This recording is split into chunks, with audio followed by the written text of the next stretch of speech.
Hello everyone, this is Dr. Peter Dillard welcoming you again to Black Hat Theology.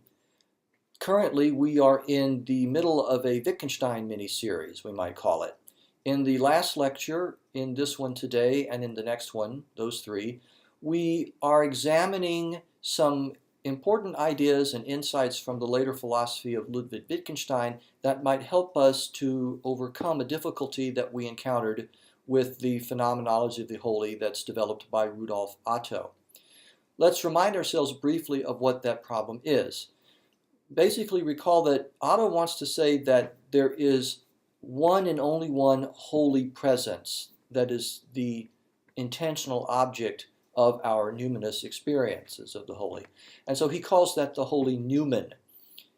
Now, the difficulty was that Otto does not preclude the possibility that there is only, instead of there being only one holy numen, possessing the two numinal attributes he identifies of mysterium tremendum and mysterium fascinans, why isn't it the case that there are two holy noumena, each one of which has one of those numinal attributes? So there's a holy numen with the numinal attribute of mysterium tremendum, and there is an ontologically distinct holy numen with the numinal attribute of mysterium fascinans. That would be incompatible with the monotheistic Christian tradition to which Otto is committed, and I am, and I believe that a number of the viewers of this video lecture series would share that commitment as well. Now, why did we turn to Wittgenstein for help here? What was the motivation for that?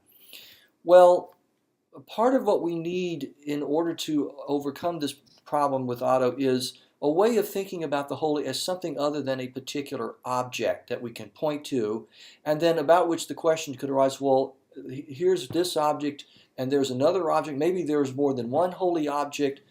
There are ontological questions about objects that give rise to the ontological antinomy that we have been discussing in Otto. And so if we could find some way of thinking about the holy presence as real, even though it's not any particular object or objects, but it's nevertheless real in a way that integrates these various experiences we have of it as something that sometimes appears to us as overpowering and awful, and at other times as something that is very desirable with which we seek to be unified. If we could come up with some notion of objectivity of the holy without objects, without treating it as an object or as more than one object, as the ontological antinomy is fretting about, then we would circumvent this problem in Otto's phenomenology. Now, last time I began to develop this notion, or to sketch this notion of objectivity without objects by looking at Wittgenstein's discussion of pain. And this is his discussion of that in Philosophical Investigations. Now, remember that what Wittgenstein wants to do is militate against the picture of pain as something that, in the case of each person who has it, is an essentially private object squirreled away in the recesses of that person's consciousness that no other person has any access to. He wants to work against this picture of an essentially private object. Pain is that. Now, how does he do that? Well, he tells a series of philosophical parables that are intended to remind us of how we use the expressions that some metaphysicians or that philosophers use to try to make out this picture of pain as an essentially private object. And we see that it really doesn't work, that the understanding that we have of those terms, taken from ordinary contexts in our everyday lives, doesn't really add up to anything definite that we could call a picture of pain as an essentially private object in the case of each person who's experiencing pain.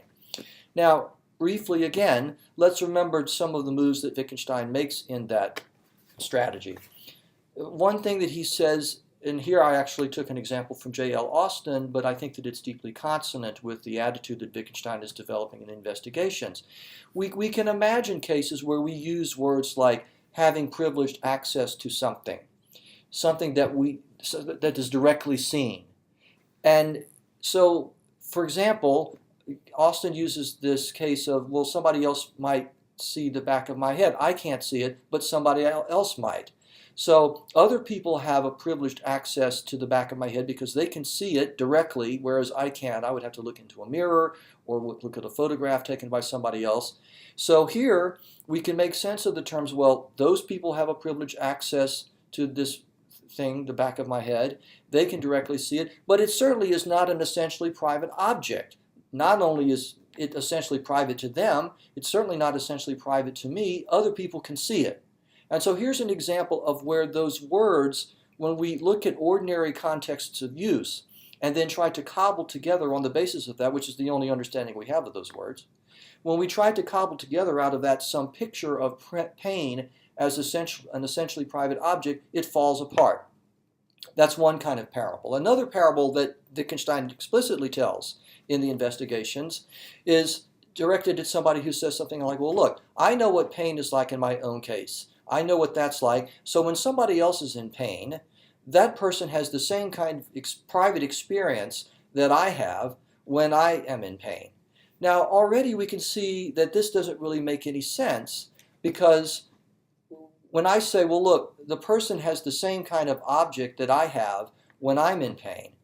Well, but by definition, according to the philosophical picture that is attempted of essentially private object, pain is an essentially private object, well, only I have access to my pain.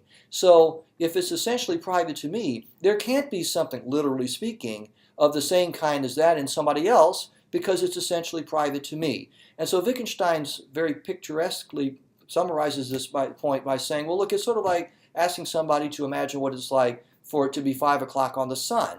Well, we know what that means here on Earth, but we really don't have any purchase on how that could transpire on the surface of the sun. It doesn't make any sense. We're not being given any purchase on those words. And the same thing is going on when we try to make this kind of an analogy between my private object and then somebody else has something exactly like that.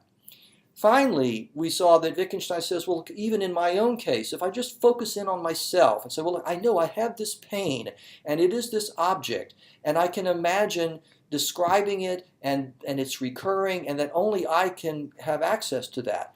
Well, here he attacks that particular stab at making out the notion of pain as an essentially private object by asking us to imagine somebody who, every time he or she has a certain sensation of pain, writes down, say, the letter S in a diary.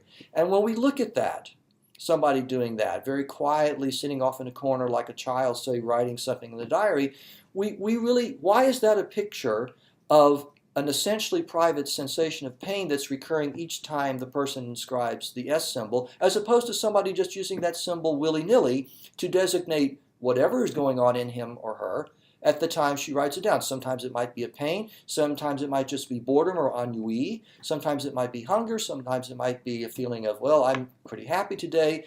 The picture that we have there doesn't really reach far enough to give us a grip on the notion of pain as an essentially private object in the case of each person who has pain. So that's the kind of strategy that Wittgenstein is deploying. Now today, I want to turn to a different case. This is the notion of the sinister that's associated with certain latter-day rituals that Wittgenstein discusses in his remarks on Fraser's Golden Bough. And the reason we need to make this transition is that with pain, and I want to go back and say one other thing about pain.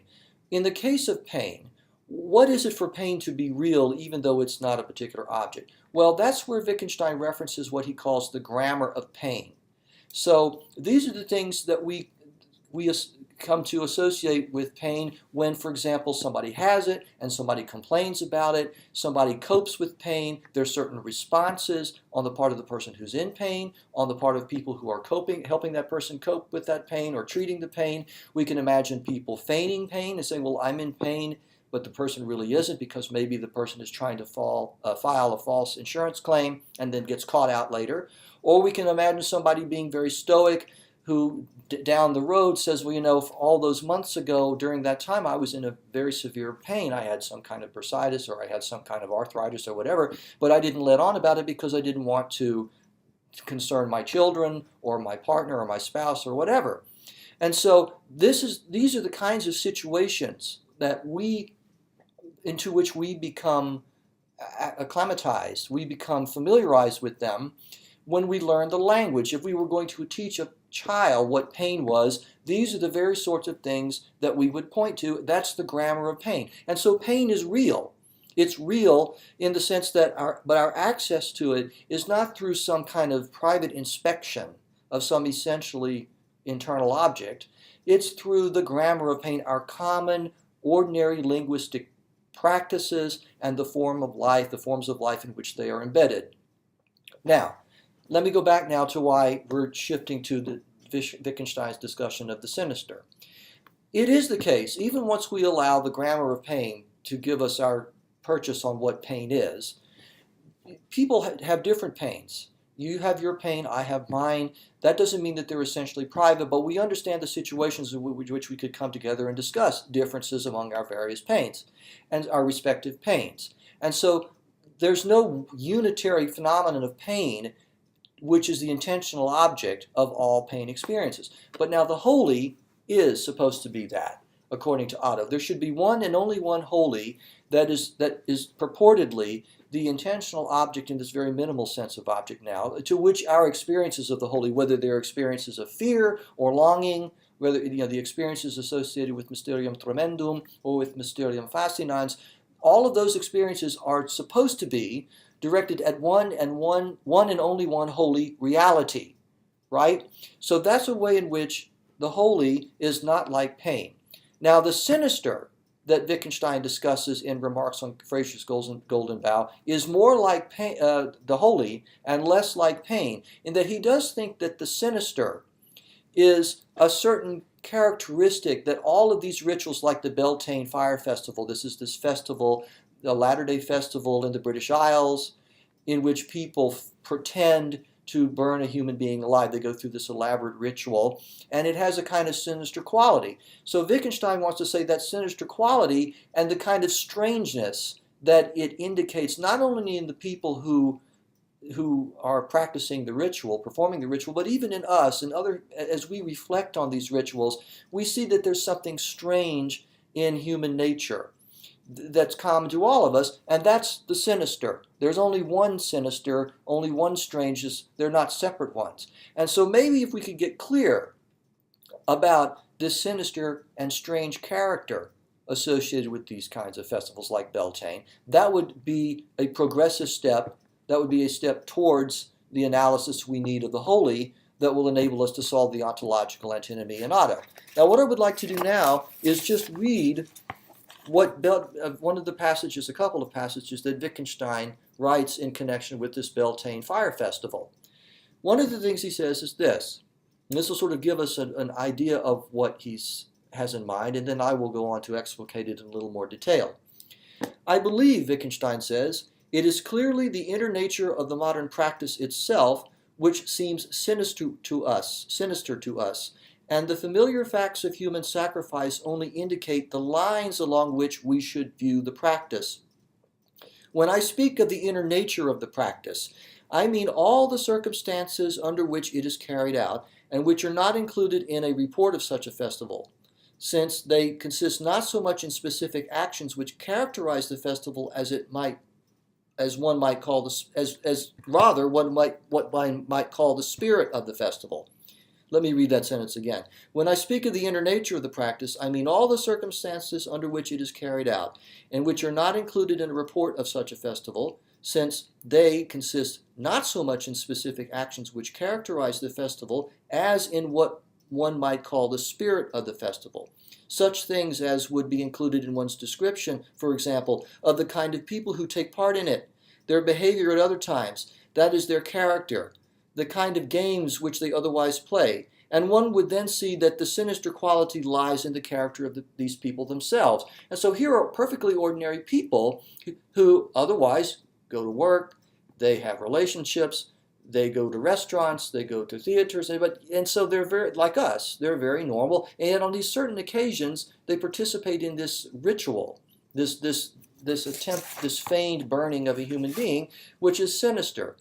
Wittgenstein also says about this that it has to do with, well, let me come back to that in just a minute. Let me say something else about Beltane. So what is Wittgenstein's point here?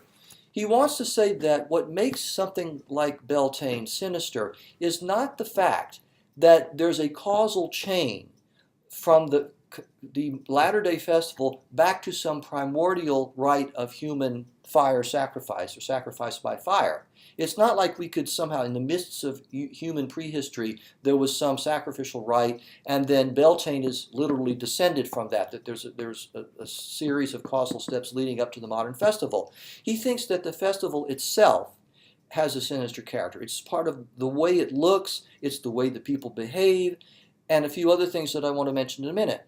Now, why does this is this anti-genetic account of the sinister character of the festival that I mentioned, I think a couple of lectures ago, that is similar to what Otto wants to say about the holy, which is that the holy itself is not derived from more basic or more primitive non-religious experiences. That makes him copacetic, at least, with the basic overview or outlook that Wittgenstein has. It makes him compatible with that. Wittgenstein argues for this point in a couple of ways. For example, we can imagine current festivals that actually can be traced back to very sinister events, but the current festival, the contemporary festival, isn't sinister at all. So, for example, Wittgenstein at one point gives the example of Ring Around the Rosies. And so this is a game that the children dance in a circle, and then ashu, ashu, they all fall down. Now, it's quite likely that that festival originated in certain practices going back to the plague years in the Middle Ages and in the early modern period, not only in Europe, mainland Europe, but in Great Britain as well. So this Ring Around the Rosies game might be traced back to those very sinister things that are trying to deal with this life-threatening ailment, but the current practice of Ring Around the Rosies isn't sinister at all. In fact, it's rather amusing, and it doesn't have anything disturbing or off-putting or weird or eerie about it. That's one kind of argument Wittgenstein makes for saying that the sinister character of festivals like Beltane is not due to the fact that it can be traced back to some earlier sinister activity on the part of human beings. Another point that he makes is that we can imagine quite easily sinister festival or practices, things that strike us as sinister, but they don't originate in any kind of sinister precursor because we make them up on the spot. So, for example, I might come up with a game where we're going to go out here around the swimming pool and everybody's going to have coins, and one side of the coin has a black mark on it and the other doesn't. And so we're going to flip these coins 10 times in a row, and whoever has the most number of coin tosses with black marks, we're going to pretend to cut that person's head off or something. Or you can imagine something probably even more sinister than what I just described that we just make up on the spot. Now here we have the sinister character, but obviously it's not derived from some earlier practice because we make it up on the spot. So bottom line here, according to Wittgenstein, is that having a causal origin in some previous practice on the part of human beings is neither necessary nor sufficient for some current latter-day practice to have this sinister character that seems to gesture at something strange, not only in the participants of the people who participate in the practice, but also in the people who watch it, and also us as human beings. Now, I want to add one other observation here, and that is Wittgenstein does not think that historical information is completely irrelevant to the sinister character of the Beltane Festival or of my coin tossing example or other things that we might come up with. He doesn't think that human history is completely irrelevant to that. He talks about our our knowledge of the general background of human history, general facts about human history and what people have done to each other through the ages. And so it's because we know that there have been times in human history frequently there have been times when people have, as a form of punishment or as some kind of ritualistic behavior, have burned human beings alive. We can think about the witches who were burned alive in the Middle Ages in Europe. We can think of other cases as well. And so there's this kind of general knowledge about what human beings not only are capable of doing to one another, but also what in fact they have done to each other in the course of human events, in the course of human history.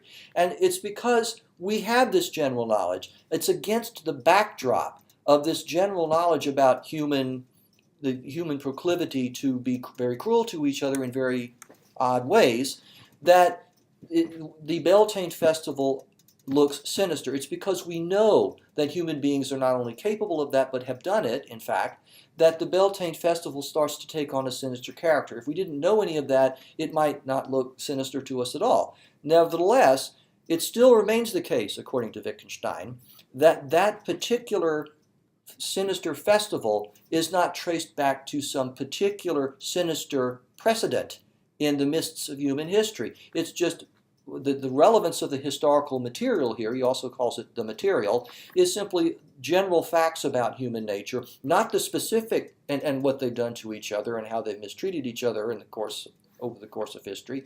It's not a specific historical detail to which this festival today could be traced back. So that's the point that he makes there. Now finally, for today, what I want to say is, with Wittgenstein here, is that our understanding of the sinister, both as a kind of characteristic of this festival that also gestures towards this kind of strangeness on the part of the participants in the festival, the people who are viewing it, the audience, and also we ourselves, when we reflect upon it, this kind of sinister strangeness, if you will, is something real. That is a real characteristic, if you will, of human beings in general. And it's a unified one. It's one particular something about us that these experiences we have are gesturing towards. And the festivals themselves, together with the general relevant historical information against which they are viewed, that constitutes, according to Wittgenstein, the grammar of the sinister / the strange. That's what enables us to understand what it is for something to be sinister and to be strange, something about us to be sinister and to be strange in this very particular way that's different from other kinds of, say, negative features of human beings. It's a very specific kind of sinister character, as a particular kind of strangeness that these festivals give us, and reflecting upon them, give us a grip upon.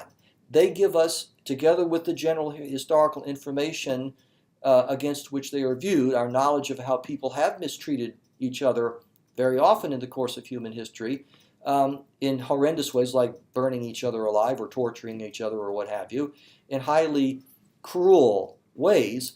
That general knowledge is, the festival against the backdrop of that general knowledge is the grammar. That's what gives us our understanding of what it is for there to be this sinister, strange character about us. And that is a step closer to what we want to say about the holy, where there's, just as there's the one and only one sinister strangeness that's common to all and only human beings, and that is vouchsafed to us through these festivals. That's how we come to learn what it is, that they form the grammar of that.